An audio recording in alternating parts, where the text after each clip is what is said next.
Perkenalkan, nama saya Sagung Intan Saraswati. Saya dari Dokter Muda, Stase Anestesiologi dan Terapi Intensif, FK Unut RSUP Sanglah Denpasar, periode 6 September sampai 17 Oktober tahun 2021. Jadi sekarang saya akan membawakan materi tentang General Anesthesia. Jadi anestesi itu berasal dari kata an yang berarti tidak dan anestesi yang berarti rasa. Sehingga dapat disimpulkan bahwa ilmu anestesi adalah cabang ilmu kedokteran yang mempelajari tata laksana untuk mematikan rasa, baik rasa nyeri, takut, dan tidak nyaman. Lalu dapat kita bagi yaitu trias anestesi menjadi 3. Yang pertama ada hipnotik yang berarti tidak sadarkan diri. Yang kedua ada analgesia yang berarti bebas nyeri. Dan yang ketiga adalah relaksasi otot rangka yang berarti kelumpuhan otot rangka. Lalu, untuk mencapai trias anestesi tersebut dapat digunakan hanya satu obat atau menggunakan kombinasi dari beberapa obat yang mempunyai efek tertentu. Lalu, untuk stadium anestesia ini dapat kita bagi menjadi 4 stadium. Stadium yang pertama yaitu biasa disebut sebagai stadium analgesia, di mana ini merupakan periode sejak masuknya obat induksi sampai hilangnya kesadaran yang ditandai dengan hilangnya refleks bulu mata. Lalu stadium yang kedua disebut juga sebagai stadium eksitasi atau delirium, yang merupakan periode dari pasien tidak sadar hingga terjadi pernafasan otomatis atau teratur. Dan pada stadium 2 ini merupakan stadium yang berisiko tinggi. Lalu stadium yang ketiga yang disebut sebagai stadium pembedahan, di mana pada stadium 3 ini terdiri dari plana 1, plana 2, plana 3, dan plana 4, di mana pada plana 1 itu mulai nafas otomatis sampai gerak bola mata terhenti. Dan pada plana 2 mulai gerak bola mata berhenti sampai nafas torakal lemah. Plana 3 mulai nafas torakal lemah sampai nafas torakal berhenti. Dan yang plana 4 adalah mulai nafas torakal berhenti sampai nafas diafragma berhenti. Lalu yang terakhir adalah stadium 4 atau disebut sebagai stadium intoksikasi atau overdosis obat analgesia, yang dimulai dari terjadinya paralisis diafragma sampai henti jantung atau meninggal. Lalu klasifikasi dari anestesia ini dapat kita bagi secara garis besar yaitu menjadi 3. Yang pertama ada anestesia umum. Pada anestesia umum ini ada jenisnya lagi. Yang pertama itu ada anestesia umum intravena, inhalasi, dan imbang atau balance. Dan yang kedua adalah anestesia lokal, yaitu ada topikal, infiltrasi lokal, dan blok lapangan. Lalu yang ketiga ada anestesia regional, dapat kita bagi menjadi 2, yaitu ada neuroaxial blocks dan peripheral nerve block. Lalu bagaimana cara pemilihan dari anestesia ini? Pemilihan dari anestesia ini berdasarkan atas. Yang pertama itu ada umur, di mana pada bayi dan anak-anak itu anestesia umum biasanya lebih digunakan karena pada pasien ini biasanya kurang kooperatif. Lalu pada pasien dewasa bisa digunakan anestesia umum atau analgesia regional tergantung dari jenis operasi yang akan dikerjakan. Lalu pada orang tua cenderung dipilih analgesia regional kecuali jika tindakan pembedahan yang akan dilakukan tidak memungkinkan untuk analgesia regional. Lalu yang kedua ada jenis kelamin, di mana pada pasien wanita faktor emosional atau rasa malu yang lebih dominan dibanding pada pasien pria, sehingga lebih dianjurkan untuk memilih anestesi umum pada pasien wanita.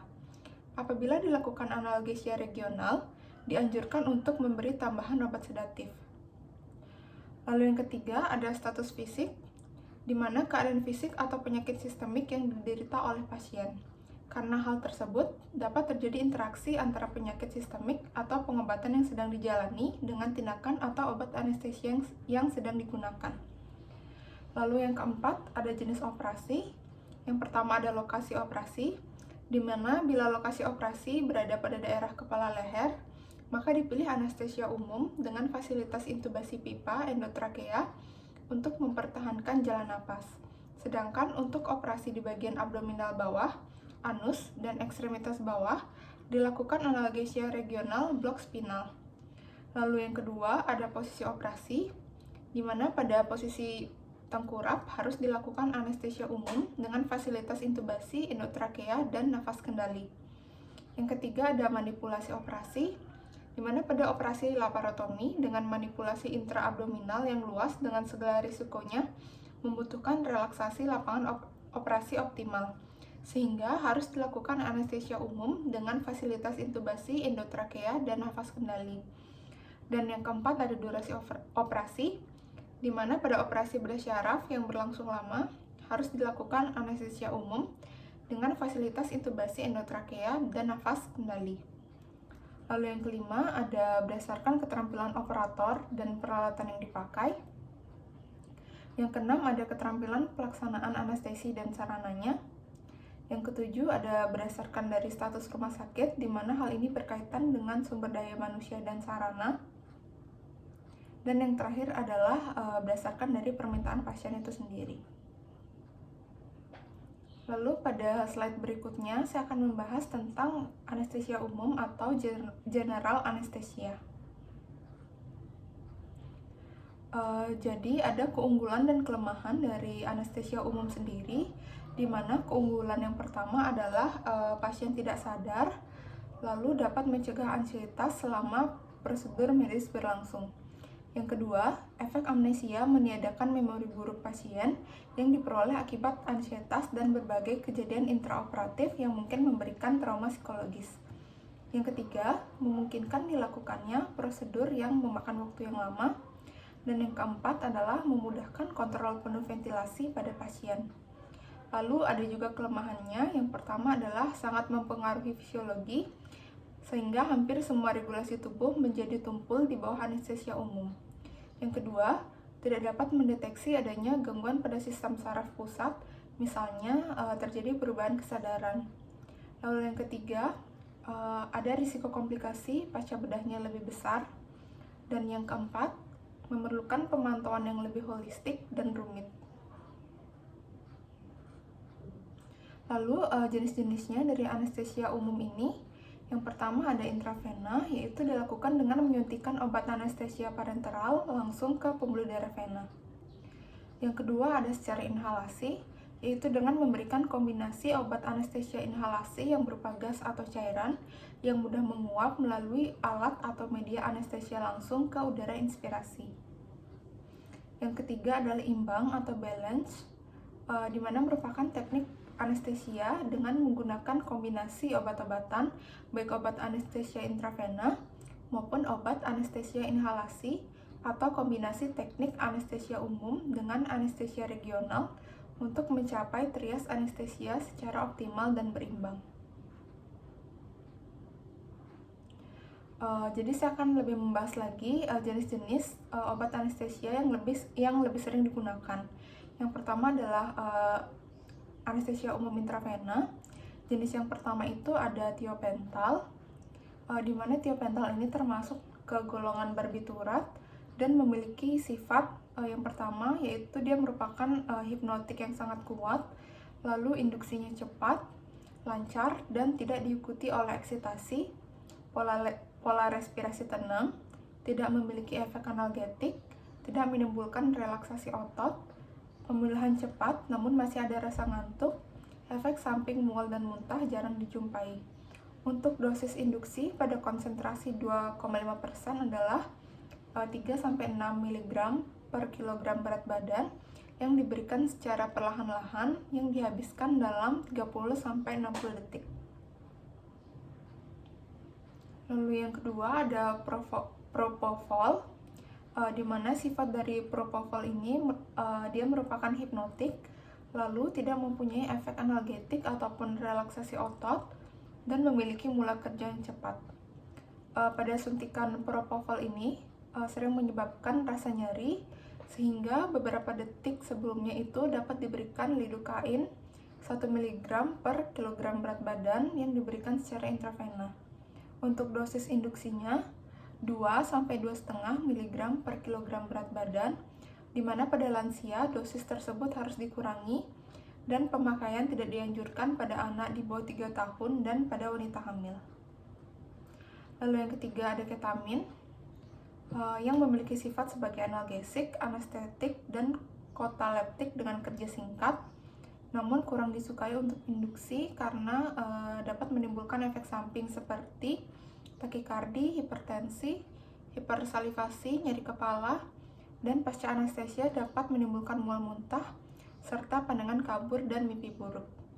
Untuk dosisnya, bolus untuk induksi 1-2 mg per kilogram berat badan. Lalu yang kedua adalah anestesia umum inhalasi. Ia merupakan obat-obat anestesia yang berupa gas atau cairan yang mudah menguap yang diberikan melalui pernafasan dari pasien. Lalu campuran gas atau uap obat anestesia dan oksigen masuk mengikuti aliran udara inspirasi, mengisi seluruh rongga paru, selanjutnya mengalami difusi dari alveoli ke kapiler paru sesuai dengan sifat fisik dari masing-masing gas.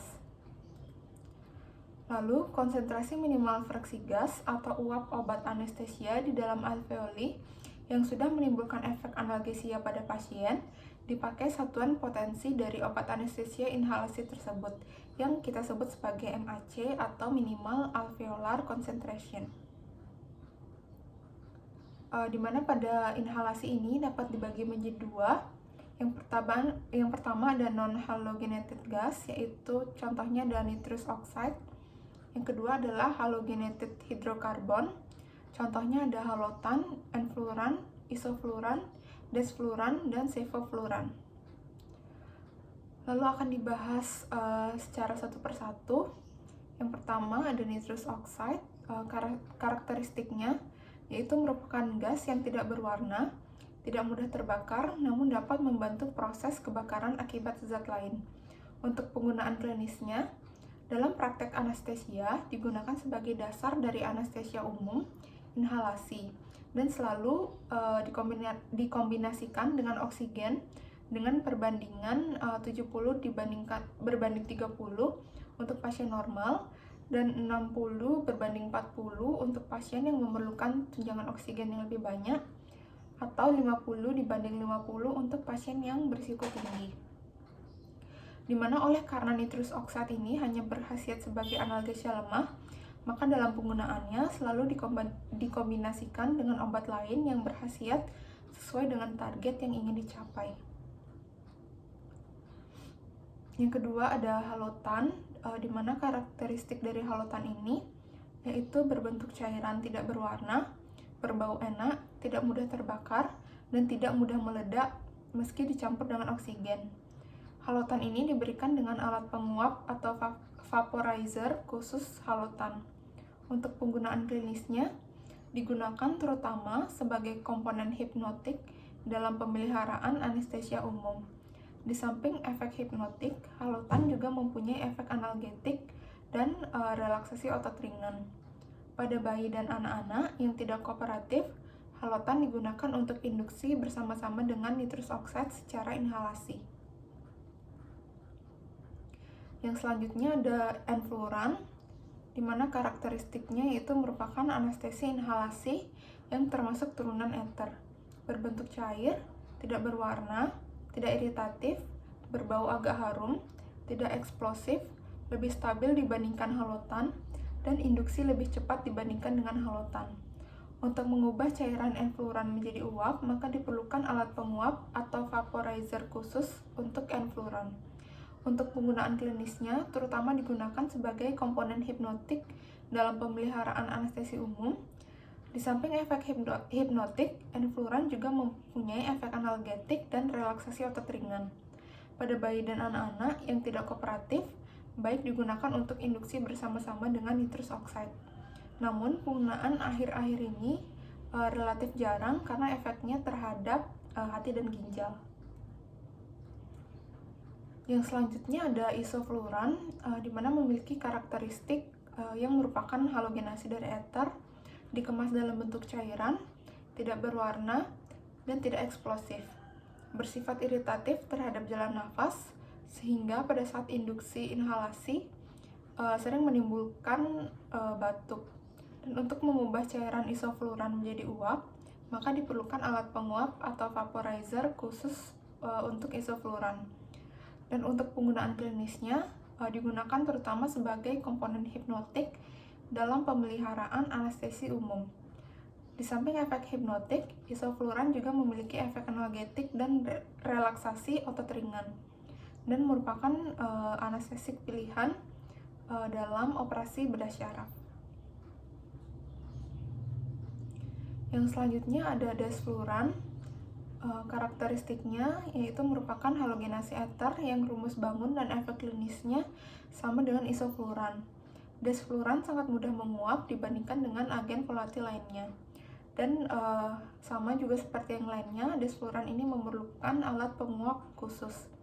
Untuk penggunaan klinisnya digunakan terutama sebagai komponen hipnotik dalam pemeliharaan anestesi umum, juga memiliki efek analgetik ringan dan relaksasi otot ringan.